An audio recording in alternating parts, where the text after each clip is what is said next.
Y una de las cosas que más me llamó la atención es la cantidad de extranjeros que están en los equipos. Por ejemplo, en el caso del Inter, que quedó campeón de Italia, no tiene un solo jugador italiano en su nómina de titulares.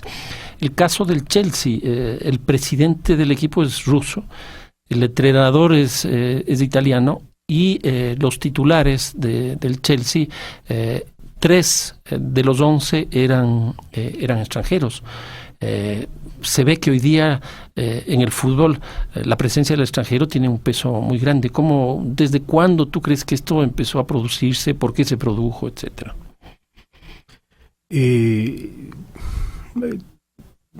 Todo el mundo coincide que en el mundo del fútbol dio un gran cambio con la llamada Ley Bosman. Bosman era un jugador de segunda categoría en Bélgica que terminó su contrato con el Standard Liège y tenía la posibilidad de pasar, me parece, a un equipo en Turquía o en Grecia. Y no pudo, su equipo lo trató de retener, incluso con una remuneración menor de la que ya tenía.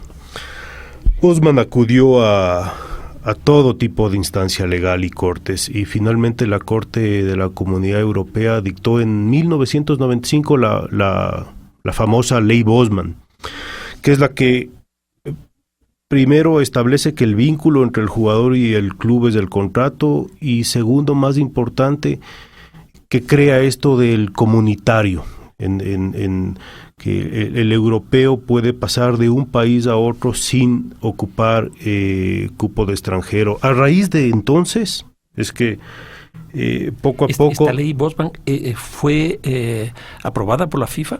El FIFA tuvo que reconocer. Y la ley... La presión europea. Así es. ¿Y aquí podríamos identificar la presión europea en los grandes clubes europeos?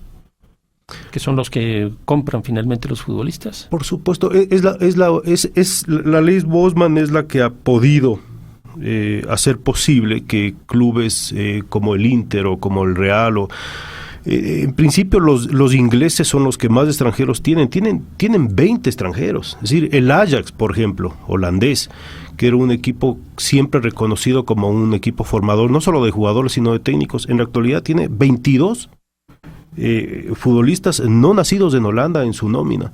Entonces, la ley Bosman trajo muchas cosas buenas y trajo muchas cosas malas. El tema es de si al fútbol se le quiere ver solo como una actividad económica o gente que trata de verle y quiere comenzar a cambiar esas cosas, ver al fútbol como una actividad cultural y que los clubes tengan identidad del lugar en donde nacieron y de la historia que han tenido.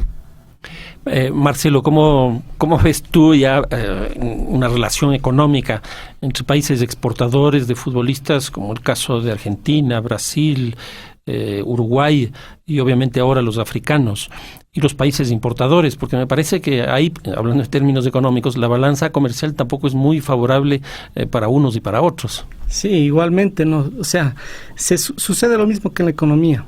La importación dentro de lo que es, mejor dicho, América Latina, tendríamos nosotros un déficit de jugadores, ¿sí? Un déficit en la balanza. Claro. ¿Cuántos jugadores ecuatorianos juegan en los países de América Latina?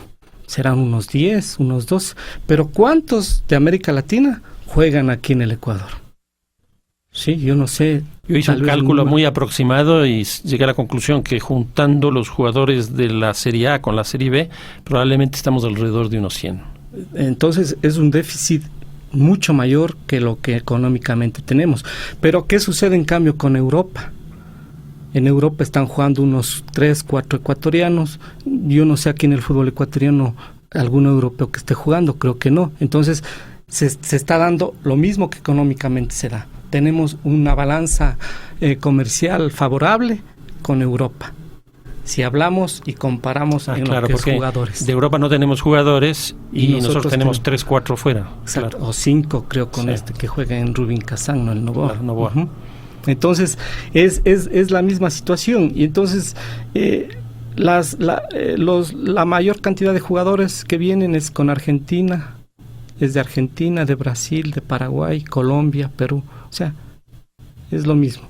Igual con Estados Unidos tenemos una balanza favorable y sí, lo mismo que sucede en la economía. ¿Y económicamente qué significa tener una balanza deficitaria favorable en un sector? Económicamente, tener una balanza deficitaria implica un retroceso, ¿sí?